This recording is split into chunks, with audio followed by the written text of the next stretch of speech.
Muy buenas tardes a todos. Retomamos nuevamente nuestra última parte de este primer congreso en ciencia de datos. Em, no sin antes agradecer una vez más por la atención, la participación y los prestos que han estado todo el tiempo para el evento. En este momento hay algunos participantes corriendo un workshop, trabajando en un taller en línea. Mientras tanto, vamos a retomar aquí las conferencias.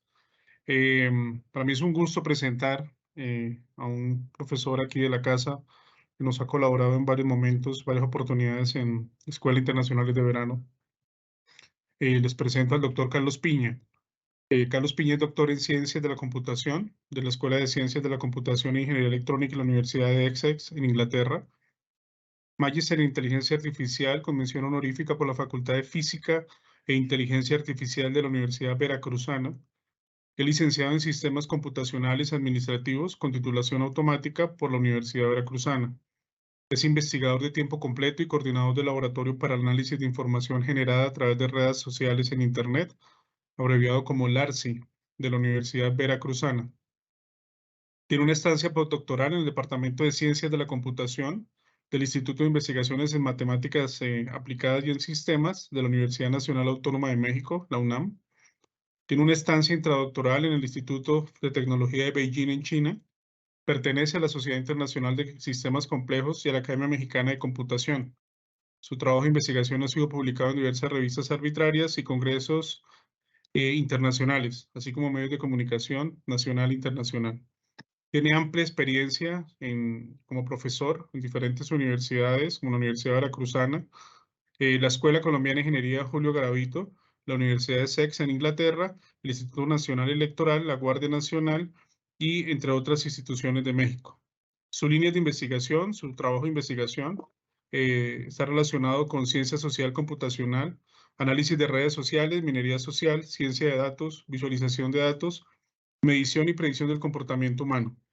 Doctor Carlos Piña, para nosotros es un gusto tenerte acá. Bienvenido. Muchas gracias por aceptar la invitación.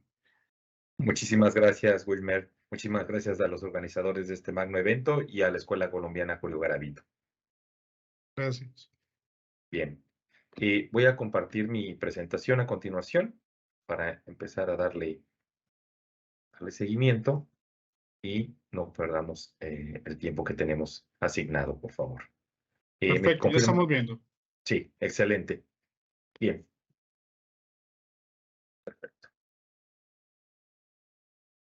Bien, vamos a hablar hoy un poco sobre lo que es la minería social y ciencia de datos para el análisis de redes sociales, que es uno de los objetivos primordiales en los cuales se enfoca mi investigación. Vamos a hablar sobre un panorama general sobre la minería social y qué son las ciencias de datos.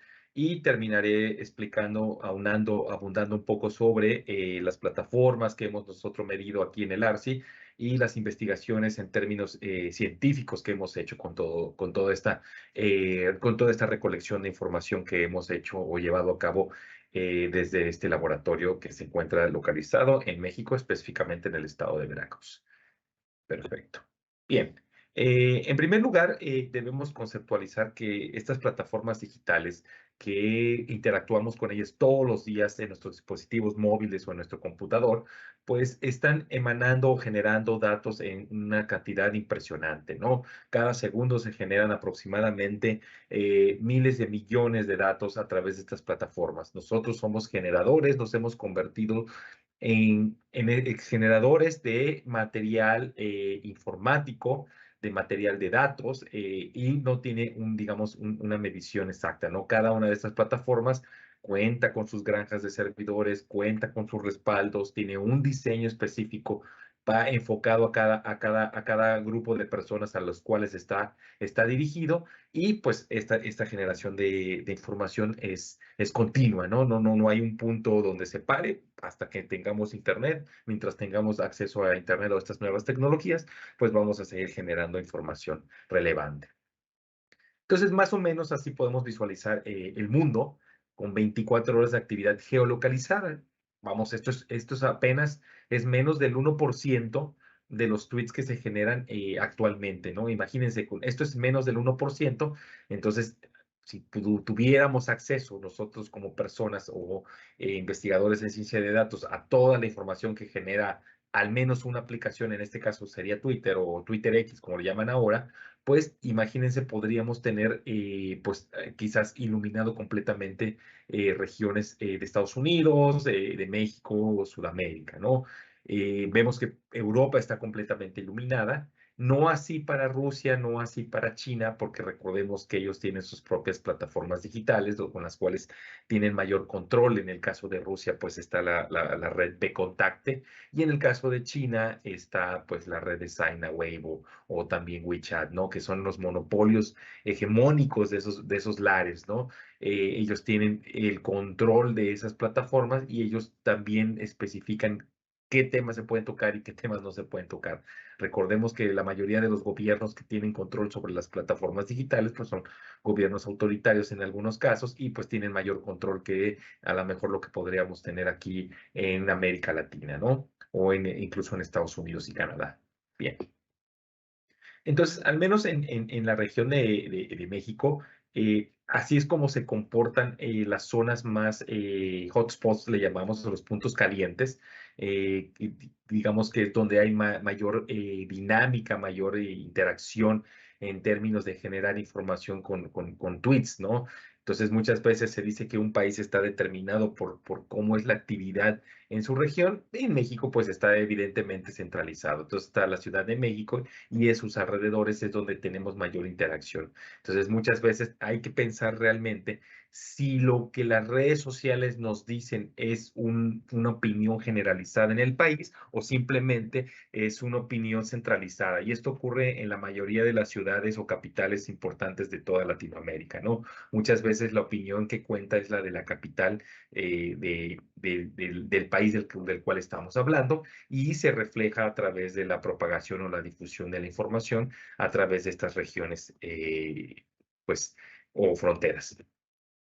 Entonces, hemos tenido, pues, algunos escándalos que hemos nosotros como usuarios visualizado. Muchas veces los dejamos de lado, pero debemos de tener en cuenta que hemos sido víctimas de cómo se transfiere, cómo se transmite, cómo se utiliza la información, cómo estas empresas que se encargan de regalarnos, y digo regalarnos, pero realmente de otorgarnos el acceso a las plataformas digitales, pues realmente el precio es muy alto. ¿Por qué? Porque el precio radica en que nosotros le demos los datos de geolocalización, de nuestra familia, de nuestros amigos, de nuestros gustos, todos los likes y todas la amplificación que llevemos a cabo en estas plataformas, pues está siendo estudiada por estas aplicaciones de tal forma que nos pueden crear una especie de perfil personalizado.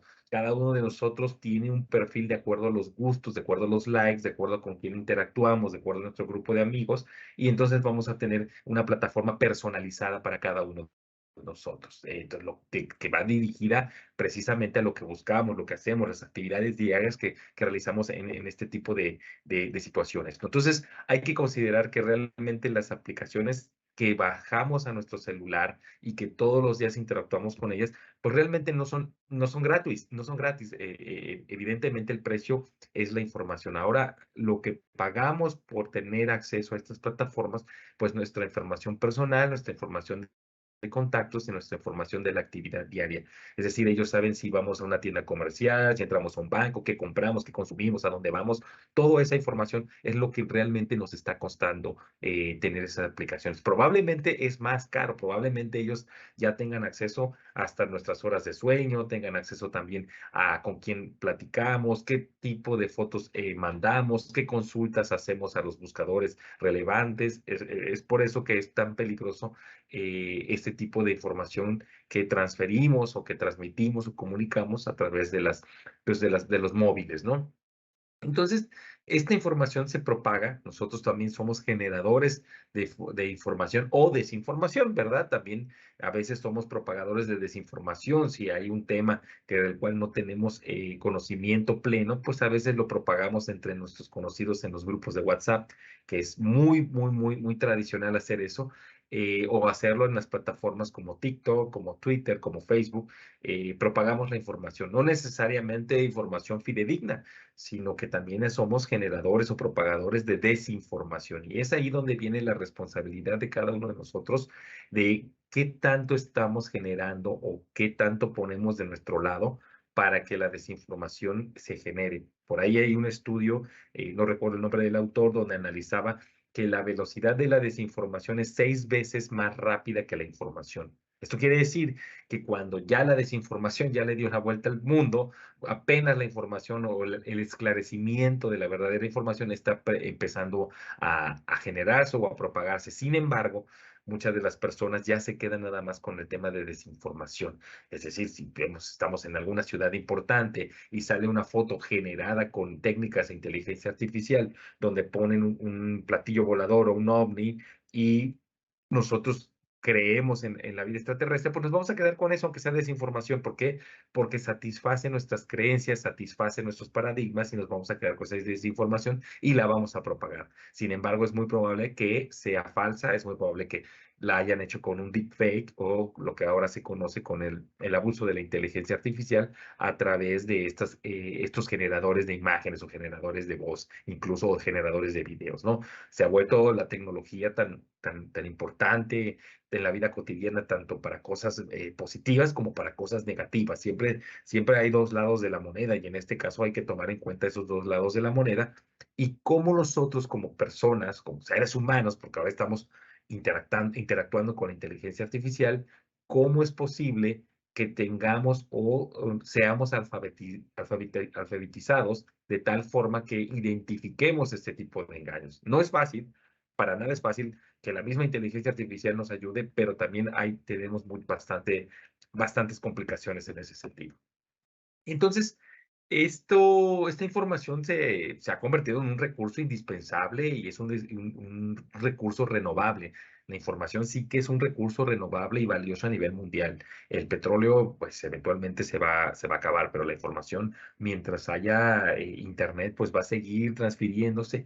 Y esta información ha significado mucho poder para empresas como lo es Google, Tesla. Tesla ahora, el dueño de Tesla, todos sabemos que ahora también ya es dueño de Twitter. Elon Musk se dio cuenta que la información representaba manipulación, representaba poder y representaba ganancias económicas. Entonces, ahí es donde viene el interés de una persona que se dedicaba a poner satélites en el cielo, a vender autos extremadamente sofisticados con inteligencia artificial. Él se da cuenta que el poder de la manipulación de las masas la puede alcanzar teniendo o siendo dueño de una plataforma digital que hizo hace un año, 2 años, pues comprar Twitter, que es una de las plataformas que tiene mayor injerencia en términos políticos. Quizás no es la más popular entre los países, quizás es Meta, todo lo que involucra Meta, que es Facebook, que es WhatsApp y que es Instagram, ¿no? Que digamos que estas plataformas son las que reúnen o tienen mayor número de usuarios. Sin embargo, Twitter sí que es una plataforma importante en términos de alcance político, en términos de un alcance mediático, porque es donde están los influencers, donde hay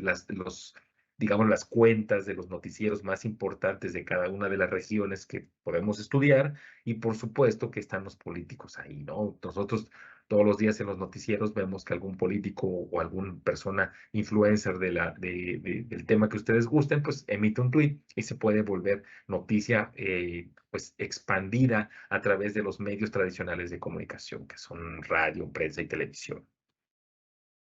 Entonces, el contenido en estas plataformas digitales tiene un tiempo promedio de vida y dependiendo del tipo de la plataforma que utilicemos.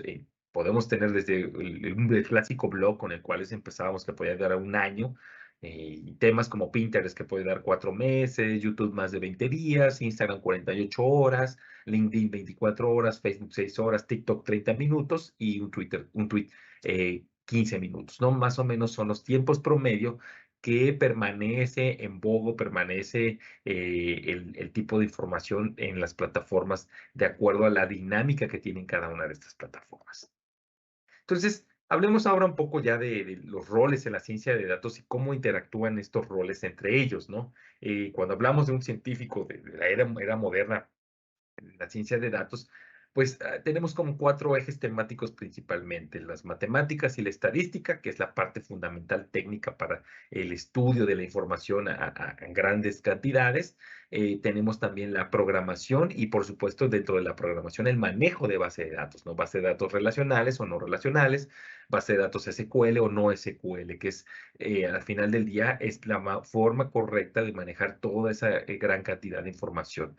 Y en la parte de abajo tenemos el conocimiento del dominio y las habilidades que tengamos para utilizar software dedicado, ¿no? Sabemos que ahora tenemos herramientas tan importantes como el OSR, como lo es Python, como lo es Scala, que son lenguajes de programación que vinieron a revolucionar la parte del manejo de datos. Y por supuesto, y no menos importante, tenemos la parte de comunicación y visualización, ¿no? La parte de cómo vamos a comunicar todo este conocimiento que hemos analizado, que hemos programado, que hemos almacenado y que hemos curado, de tal forma que podamos transferir y comunicar la información y poder tomar decisiones. Al final del día, todo este proceso es para una toma de decisiones de alguna parte política, de alguna parte empresarial o de alguna parte de algún estudio científico. Al final del día, todo esto involucra toma de decisiones.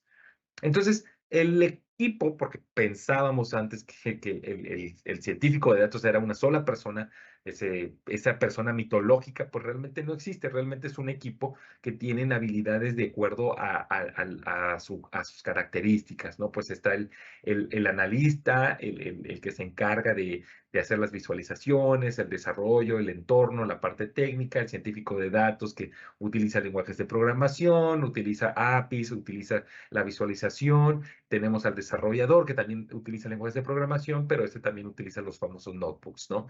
Y el ingeniero de datos, que es el que se encarga de las bases de datos, el almacenamiento, mantenimiento, las data warehouses. Y por supuesto también tenemos al el programador intermedio, ¿no? Son equipos multi, inter y transdisciplinarios que tienen que convivir entre sí para generar o tomar acciones con los datos que van haciendo. Muchas veces creemos que una sola persona puede hacer todo y se vuelve complicado porque podemos tener un gran equipo de desarrolladores, pero si estamos haciendo un trabajo, digamos, en términos de biología molecular, muy probablemente ellos son matemáticos, estadísticos, programadores, ingenieros, pero no tienen conocimiento de biología molecular. Ahí es donde entra el conocimiento del dominio. Por eso les decía que tenemos que formar estos grupos inter, multi y transdisciplinarios que nos permitan ese tipo de dinámica interna, ¿no? Entonces, ¿dónde aplicamos la ciencia de datos? Pues básicamente podemos decir que se aplica en casi todos los ámbitos digitales o los ámbitos también de la vida real y nos ayuda muchísimo, ¿no? Desde cómo navegamos, cómo navegan los autos inteligentes, cómo navegan en ciertas calles. Una cámara es capaz de renderizar, es capaz de objetivizar los obstáculos, analizar si hay un peatón, analizar si hay un obstáculo, analizar si algo está obstruyendo la vía pública. Entonces, esto se hace a través de visión computacional, ¿no? Que es una parte, una rama de lo que es la inteligencia artificial.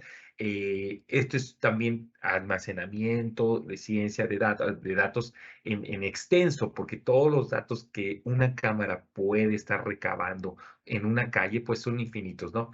No infinitos, pero sí son miles de millones de datos que puede estar tomando en cuenta. Entonces, creo que ahí es donde la importancia de cómo la ciencia de datos se va permeando en la vida real y cómo ayuda a mejorar las técnicas y las capacidades en términos del análisis y la toma de decisiones que puede tener un vehículo navegado o no tripulado, ¿no? Como lo hemos visto en algunos casos. Pero no solamente a nivel terrestre es donde existe la ciencia de datos, sino que la cantidad que se pudiese generar de información también a nivel aéreo, pues es tremenda, ¿no? Los vuelos, las trayectorias, las horas de salida, horas de llegada, el tiempo en el aire, pues también nos puede dar información de cómo podríamos optimizar las rutas aéreas de nuestros vuelos, donde hay mayor acumulación de vuelos, donde podríamos descargar o mejorar el tráfico aéreo. Si se dan cuenta, pues la visión que podemos tener en la imagen es tremenda el número de vuelos. No alcanzamos a visualizar el tráfico aéreo hasta que vemos una aplicación que nos da esa información y empezamos a conceptualizar o aterrizar o a tomar en cuenta qué tanto estamos viendo de información de tráfico aéreo, ¿no? Muy probablemente estamos acostumbrados al tráfico terrestre, pero el tráfico aéreo también sí que genera, información, ¿no? Como lo podemos ver en esta imagen.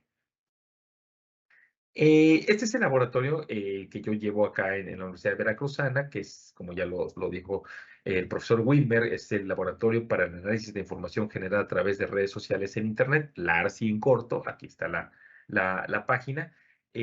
Nosotros abrimos este laboratorio en el 2018 como una especie de los primeros laboratorios que se encargaban de analizar esta información que emanaba de las plataformas digitales, ¿no? Hemos tenido algunas participaciones importantes en México, en Latinoamérica, con este laboratorio. Una de las participaciones que tuvimos aquí, pues fue en el debate presidencial del 2018. Nosotros fuimos invitados a medir las interacciones, a medir los intereses de la ciudadanía para las votaciones de ese año, ¿no? Entonces, ya empezamos a ver cómo se involucraban las plataformas sociodigitales con la parte de política. Lo importante aquí es cómo está jugando un rol, un papel estas plataformas digitales ya en la vida política, en la vida pública de la sociedad, no solamente de países en Latinoamérica, sino de países a nivel mundial. Lo hemos visto con Donald Trump, lo vimos con Obama, lo hemos visto que también se presenta cómo se maneja la información en Europa, lo estamos viendo cómo se está presentando, cómo se maneja la información en países que están más controlados, como puede ser Turquía o Corea del Norte. Entonces, creo que se han dado cuenta que el manejo y el uso de las plataformas digitales se ha vuelto muy importante y el control de ellas o la manipulación de la información se ha vuelto un peligro para el ciudadano de a pie o el ciudadano común y corriente, que en realidad somos nosotros. Que ahí la importancia de generar nuevos ingenieros, especialistas e investigadores en ciencia de datos para no caer en este tipo de manipulación, ¿no? También participamos en un observatorio electoral en las elecciones presidenciales en Panamá. Aquí la misión era detectar si había participación de bots. Efectivamente, estas cuentas que se encargan de replicar, amplificar y repetir, o son cuentas automatizadas en la plataforma Twitter o Facebook. Vamos, ahora podemos encontrar bots en casi cualquier aplicación digital. También participamos como una especie de filtro que le diera mayor certeza a la opinión digital que había en Panamá acerca de los candidatos o acerca de las elecciones, una forma de liberar del peso del Tribunal Electoral de Panamá para que no se vieran tan sesgados o presionados, porque muchas veces este tipo de bots o este tipo de situaciones generan una narrativa de presión sobre los organismos electorales que se ven, válgase la redundancia, presionados por estos bots de tal forma que pueden caer en la trampa de que muy probablemente no sean ni siquiera tantas personas, sino que 10 personas controlan a 100 bots que pueden estar presionando, generando una narrativa que te puede poner en jaque a la sociedad, ¿no? Entonces, tan peligroso se ha vuelto esto, tan importante y tan disruptivo se ha vuelto esto que ya toman algunos tribunales electorales medidas drásticas como contratar expertos o que hagan este tipo de análisis para no verse tan sesgados en este sentido, ¿no? Y hablando un poco más de cómo aplicamos la ciencia de datos para temas más importantes, por ejemplo, para detectar patrones de criminalidad en la Ciudad de México, en este artículo, acá pongo el enlace, pero ustedes lo pueden buscar en internet como Exploring Crime Patterns in Mexico City. En este artículo nosotros detectamos, utilizamos tres bases de datos. La primera de ellas es la base de datos abierta por el gobierno de la Ciudad de México, donde ellos permitían a través de base de datos al público, nos daban la geolocalización, el tipo de delito que se cometía en ciertas zonas de la ciudad y cómo era tipificado, clasificado en términos jurisdiccionales. Utilizamos también Google Trends para saber la conversación que había acerca de los diferentes tipos de delito en esa zona de la Ciudad de México. Y utilizamos también Twitter para ver cuál era la cifra negra de personas que muy probablemente no iban a denunciar a alguna fiscalía el delito, pero sí lo denunciaban a lo mejor socialmente utilizando la plataforma Twitter, ¿no? Entonces nos permitió analizar cómo las zonas estaban subdivididas de acuerdo al número de crímenes y detectamos que había lugares con mayor criminalidad, ¿no? Esto no es sorpresa, pero lo que sí era sorprendente es que este tipo de mapeo o de uso de las plataformas digitales nos permitió detectar que los criminales venían al centro de la Ciudad de México, o venían a las zonas donde había turismo, pero había un desplazamiento, es decir, ellos vivían en la periferia, venían a asaltar y regresaban a su zona. Entonces había ahí un patrón de movilidad que nos permitió observar que la criminalidad era movible, ¿no? Estaba moviéndose todos los días y que no prevalecía en un solo lugar, sino que iba buscando a las víctimas, donde encontramos también que tratamos de predecir la criminalidad utilizando las bases de datos de Google Trends, utilizando los datos de Twitter y utilizando las bases del gobierno de la Ciudad de México. En conclusión, lo que llegamos en este artículo fue que, pues, faltan más datos, que no son suficientes ni los datos del gobierno, ni los datos de Google Trends, ni los datos de Twitter por sí solos no son suficientes para tratar de predecir el comportamiento de la criminalidad. Esto quiere decir que ni la gente está denunciando los delitos, ni toda la gente utiliza plataformas digitales para denunciar o compartir que sufrió algún delito, y hay mucha cifra negra que se está quedando fuera en términos policiales, en términos gubernamentales, pero también en términos de plataformas digitales. Sin embargo, creo que lo que sí se puede rescatar es que al menos este es uno de los primeros pasos para tratar de, pues, visualizar cómo está la criminalidad en algún sector. Digo, evidentemente no tenemos acceso, no somos omniscientes ni tenemos el acceso a toda la información de las personas, pero son los primeros pasos de utilizar modelos matemáticos para predecir, y un modelo, recuerden que es una abstracción o una conceptualización de lo que estamos intentando. No es perfecto, no es, tiene muchas fallas, deja fuera algunas variables, pero es lo único que tenemos y al menos eso se puede utilizar para tratar de ver la realidad en alguna región. Otra plataforma que hemos utilizado ya para el estudio científico, ya no tan profunda como es la criminalidad, es Spotify. Spotify es una plataforma de música donde las personas comparten la música, y Spotify, publicamos el artículo El ritmo de México, un análisis exploratorio de los top 50 de Spotify, y presentamos una comparación de los gustos internacionales contra los gustos a nivel nacional en México, ¿no? Analizamos, por ejemplo, en el 2019, cuándo había ya mayor probabilidad de liberar un single, qué tipo de música le gustaba más a los mexicanos en comparación con el ritmo que le gustaba más internacionalmente. Entonces podemos ver digamos, aquí en la parte de México, podríamos ver a un Daddy Yankee, a un Maluma, por ejemplo, acá, contra, a nivel internacional, pues podríamos un Billie Eilish, ¿no?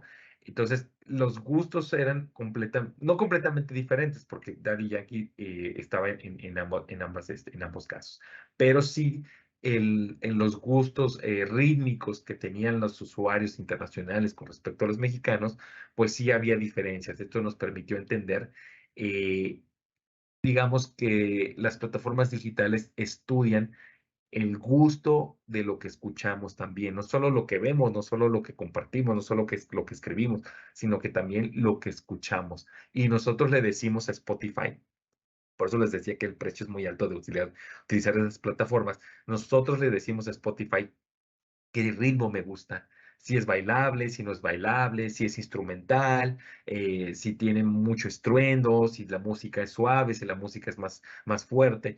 Todo eso se lo compartimos a Spotify. Entonces, eso nos permite identificar las plataformas que puedan vender esa información de tal forma que el día de hoy tenemos artistas que saben perfectamente qué nos gusta, qué tipo de ritmo. O sea, no es coincidencia que artistas como Bad Bunny o que otros artistas internacionales o posicionados tengan exactamente los ritmos que nos gustan, porque precisamente estas plataformas venden esa información de la plataforma Spotify te va a decir, mira, en Latinoamérica este es el beat que más suena, esto es lo que más les ha gustado, y a partir de esa raíz tú ya tienes un insight de, bueno, yo soy artista, soy cantante, le digo a mi producción que consiga estos datos y con esta información contratas a un científico, varios científicos de datos, me vas a dar cuál es el ritmo óptimo para venderlo a las masas. Y por supuesto que va a pegar, por supuesto que va a pegar, porque ya traes un estudio de lo que antes era el estudio de mercado, ahora es un estudio musical que te va a impactar en las masas y te va a representar una ganancia económica, seguramente el tipo de voz, el tipo de modulación o de modulación que necesitas tener, el ritmo, todo eso te lo va a dar la plataforma. Entonces, te estás ahorrando que ya no tienes que hacerte el compositor en una isla desierta, sino que ya sabes por dónde van los gustos. Lo mismo pasa con Netflix, lo mismo pasa con estas plataformas visuales, donde hay películas, donde hay series. Ellos ya saben qué les gusta. Por eso casi siempre la opción de lo que te recomiendan es muy, muy, muy fuerte, basado en lo que tú ves, lo que terminas de ver y a lo que lo que le das like. Es decir, retroalimentamos el monstruo de la información, que son estas plataformas, y nos genera una personalización de los gustos en Netflix. Y no solo eso, sino que las películas que ellos mismos producen o las series que ellos mismos producen ya saben lo que nos gusta. Entonces es muy probable que sus series tengan tanto éxito porque ya tienen ese estudio de mercado hecho precisamente con el enfoque que ya tienen de miles de millones de datos de likes de personas que han dicho, bueno, pues a mí me gusta de acción, de guerra, pum, te van a vender una serie o una película con todas esas escenas de acción que tú ya viste y que ya sabemos o que ya saben estas plataformas que a ti te gustan.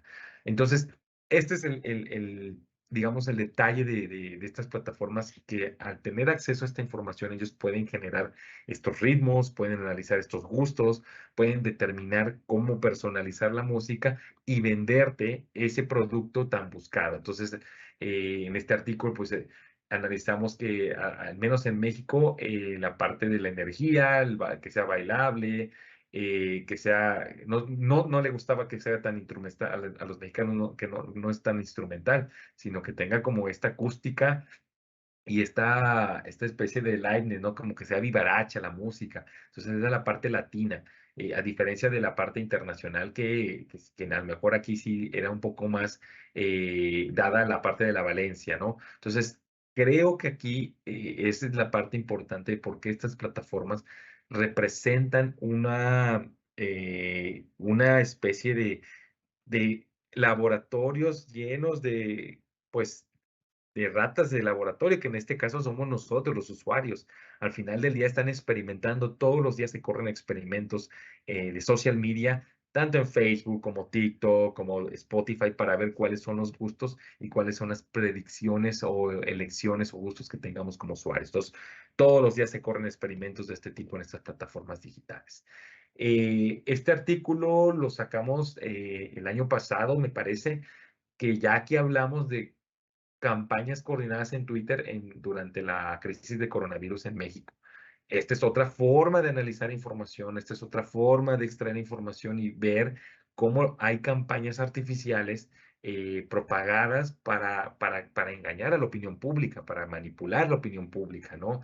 Mientras nosotros en México sufríamos la muerte de miles de mexicanos, pues bueno, el gobierno posicionaba tendencias como Gatell, que era el secretario de salud en ese entonces, o a Gatell Orgullo Mexicano, como posicionándolo y haciéndonos pensar que la gente confiaba en él, cuando realmente era todo lo contrario.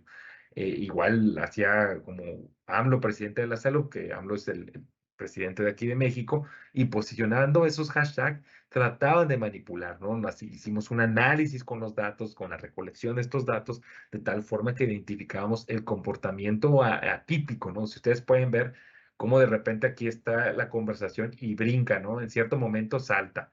Igual aquí, por ejemplo, Gracias López Gatell y Pau, brinca. Esto es lo comparábamos, estos comportamientos que ven aquí, que tienen digamos, esta transición de fase o este cambio de comportamiento, lo comparábamos como cuando hay un sismo. Un sismo eh, es un detonador natural de que las personas van a avisar de que está pasando algo y inmediatamente lo van a compartir en alguna plataforma.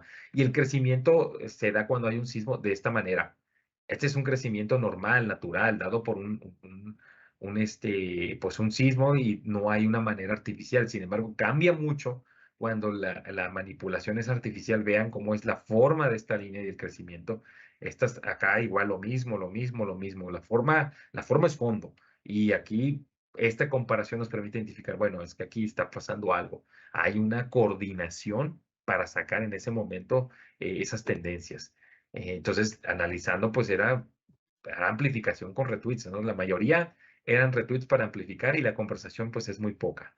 Aquí lo podemos observar en una línea azul que los tweets pues, realmente eran pocos comparado con los retweets. Digo, ustedes me van a decir, pues sí, es normal que haya más retweets que conversación. Sí, pero la conversación está bastante baja, no pasaba los 250 y ya los retweets ya estaban más arriba de los 1000 en menos de, pues, una cuestión de horas, ¿no? O en un momento dado, que este es el momentum, ¿no? El momentum que es donde salta. Por eso ahí nos damos cuenta que aquí hay una amplificación, porque hay un momentum que está determinado en cuestión de una hora, minutos, y está empezando a saltar esa transición, ¿no?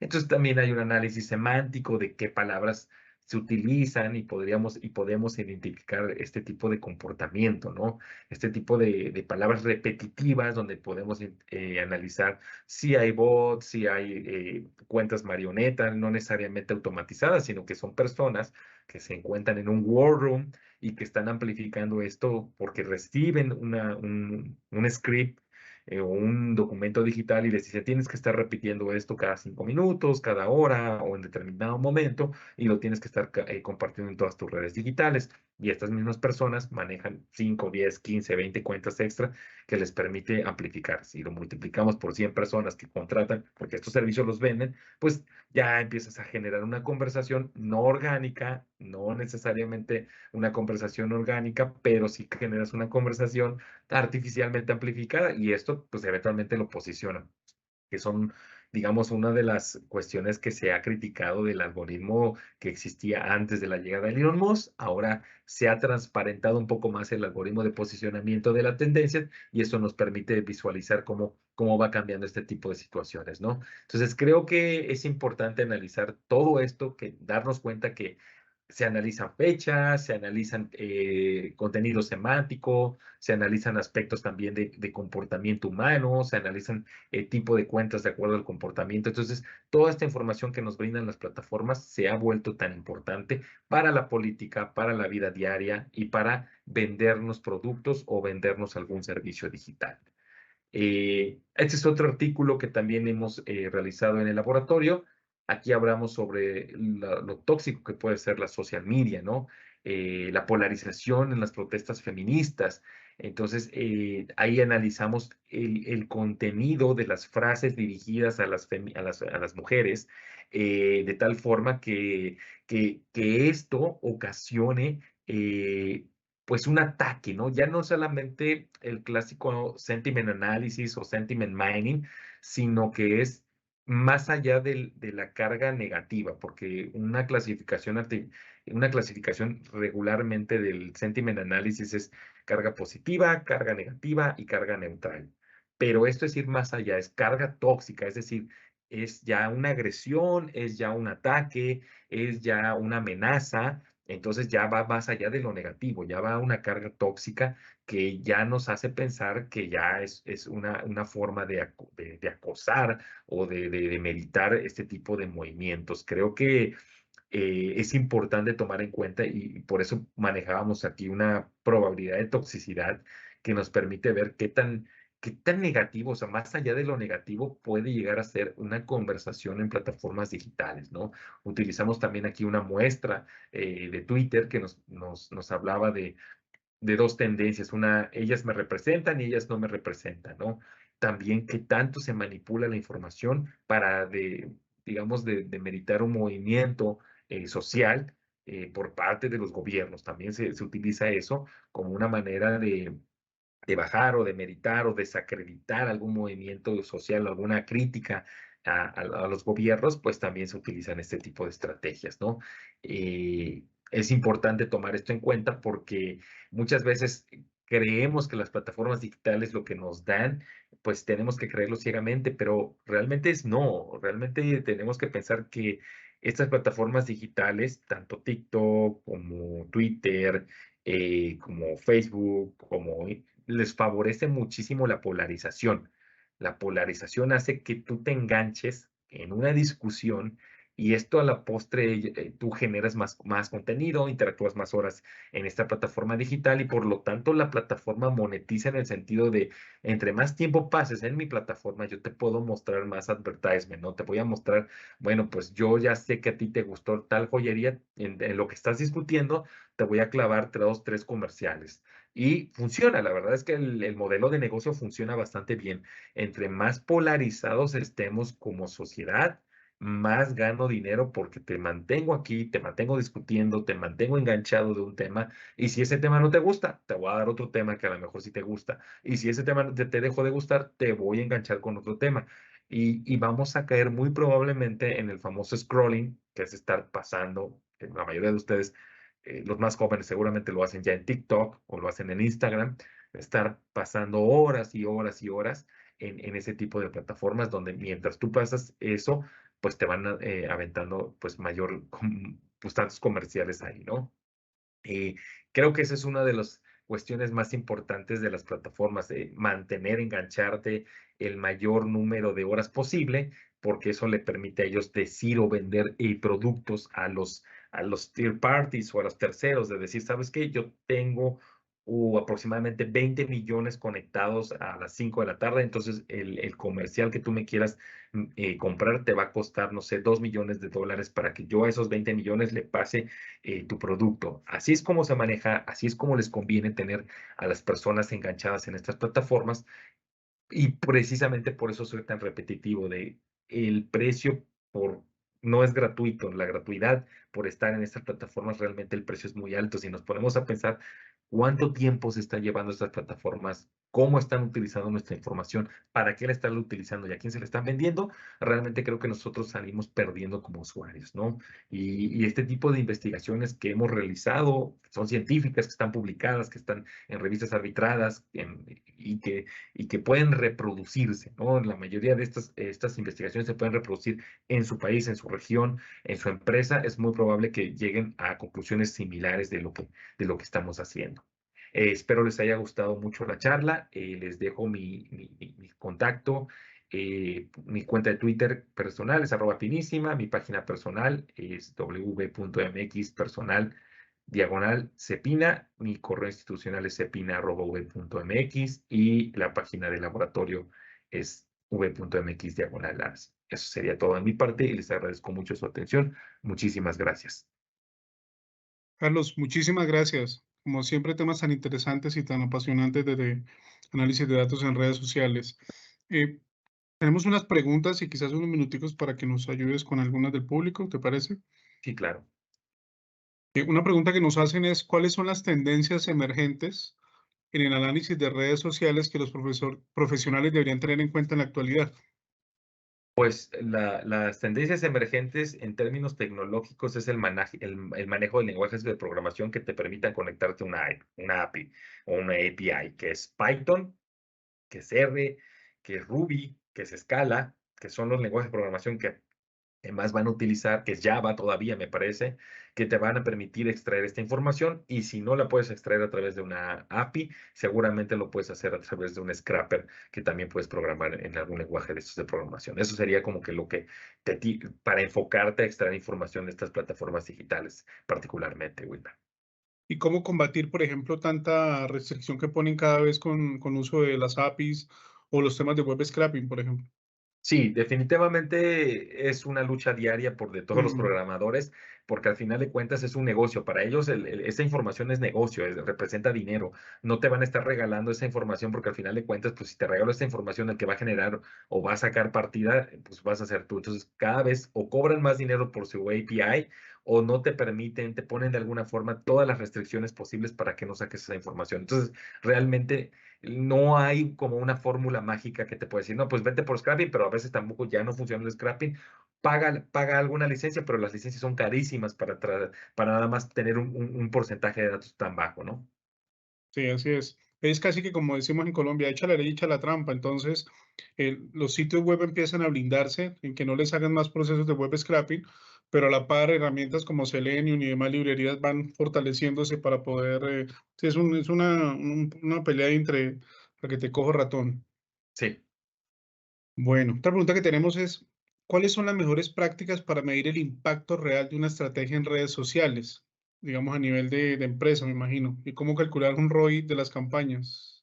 Sí, la verdad es que ahí es medio tricky la pregunta, porque por un lado tienes a la agencia de publicidad que te va a vender, te la va a vender como posicionamiento, pero te vende ese posicionamiento, pero realmente no te mide la métrica o no te mide qué tanto impacto tuvo esa campaña. Y si te la vende, seguramente no está bien elaborada, porque el chiste es sacarte dinero y decirte, mira, sí tuve este impacto porque ganaste cinco retweets. No, la verdad es que tienes que ver hasta dónde llega tu campaña, tu producto, hasta que esté en manos de personas o que tengas que pagar influencers para que pues promocionen tu producto o servicio. La verdad es que es complicado decir que solo con las redes sociales lo vas a obtener, tener un impacto. Sí, es una herramienta fundamental, sí ayuda, pero también ayuda mucho, mucho todavía la parte tradicional de cómo manejes tu producto o tu servicio a nivel a pie, en el terreno mercadológico, ¿no? Gracias.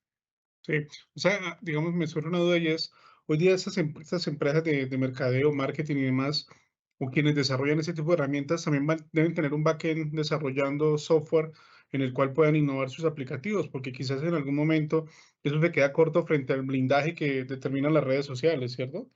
Por supuesto, porque si ellos no tienen estos ingenieros trabajando para obtener esa información, realmente lo que te están vendiendo, pues es humo. Realmente no tienes acceso a qué tanto impacto, porque pues no tienen acceso a la información y comprarla, pues no les Mm, reditúa económicamente. correcto. En tu experiencia, en tu investigación, otra pregunta es, ¿cómo aborda los temas o las preocupaciones en torno a la privacidad y la ética de los datos? ¿Y qué recomendaciones mantener para este tipo de prácticas, especialmente por los datos de redes sociales? Sí, ahí creo que la verdad es que cuando se hacen este tipo de publicaciones científicas, lo que se solicitan es el dataset, pero realmente siguiendo las políticas de plataformas como, al menos en Twitter, que es la que nos hemos enfocado, los datasets son anonimizados. Esto quiere decir que tú no puedas decir quién emitió qué. O sea, solamente compartes a lo mejor el texto, pero no puede, de tal forma que no puedas saber quién. La ética de los datos es el resguardo, es mantenerlos anónimos, no compartirlos, no permitir el acceso de otras personas, pero que tus investigaciones sí sean reproducibles. Es decir, yo te dije, miné 10,000 tweets en esta región, que tú cuando lo hagas mines 10,000 tweets, tendrías que llegar a una conclusión similar o muy parecida a la misma que yo llegué con esos 10,000 tweets, o utilizando la API de Spotify, tendrías que llegar a la mejor a tener pues, resultados similares en Colombia con respecto a nivel internacional, ¿no? En esos casos es como tendríamos que manejar. Creo que sí falta una alfabetización más sólida y más fuerte en Mm, términos de decirle a las personas o a los futuros ingenieros incluso yo siempre he propuesto una materia que se llama ética de los datos, ¿no? De cómo vamos a manejar esa información a la cual tenemos acceso y que no quede volando por ahí. Pero es complicado porque incluso hemos sí. visto casos de hacking a páginas gubernamentales donde está filtrado pues nuestros números de teléfono, nuestra dirección o nuestros números de tarjeta de crédito, pues andan filtrando. Imagínense, si en los bancos se filtran, pues a esto, pues más fácil, ¿no?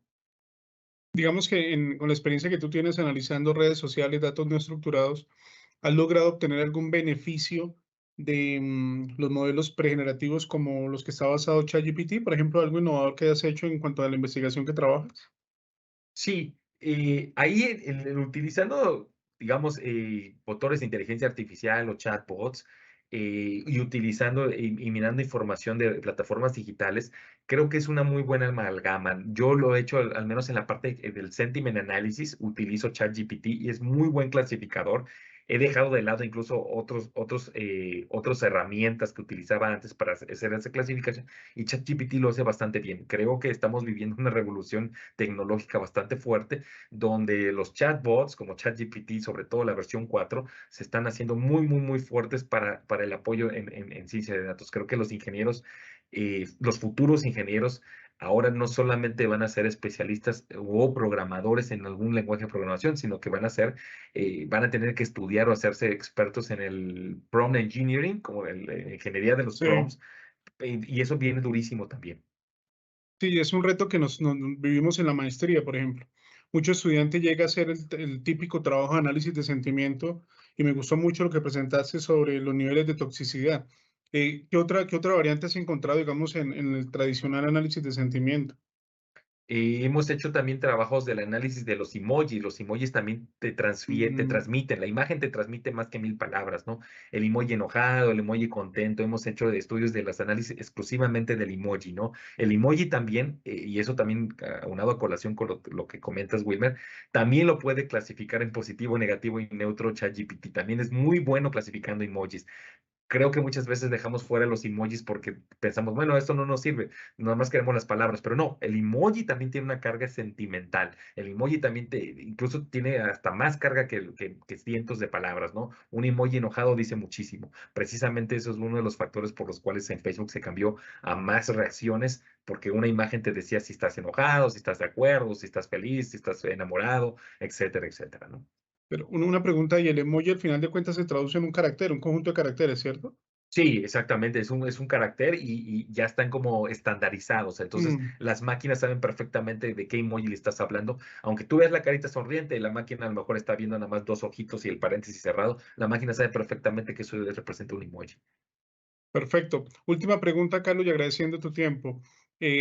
¿Cuáles son los desafíos más comunes que enfrentan las empresas en el análisis de redes sociales en la actualidad y cómo sugieres superarlos? Creo que el desafío más común, en primer lugar, es la parte económica, porque creen que solamente con una persona van a alcanzar este nivel de tecnología o este nivel de avance tecnológico. Y no, lo que vimos en esta presentación es que es un grupo, es un equipo multi, trans e interdisciplinario. Creo que el reto es que estas empresas empiecen a pensar que lo que se viene a nivel tecnológico es tener dos, tres ingenieros, que cada uno experto en el base de datos, el desarrollador, el experto del dominio, para que te hagan este tipo de visualizaciones que a la postre van a servirte en la toma de decisiones más inteligente. Entonces, la toma de decisiones inteligente tiene que basarse en este tipo de análisis, pero va a estar formado, el reto otra vez, es formar con muy buenos ingenieros que te permitan llegar a estas conclusiones. Perfecto. Agradezco mucho tu tiempo, doctor Carlos. Para nosotros es un placer. Tú eres casi que de la casa.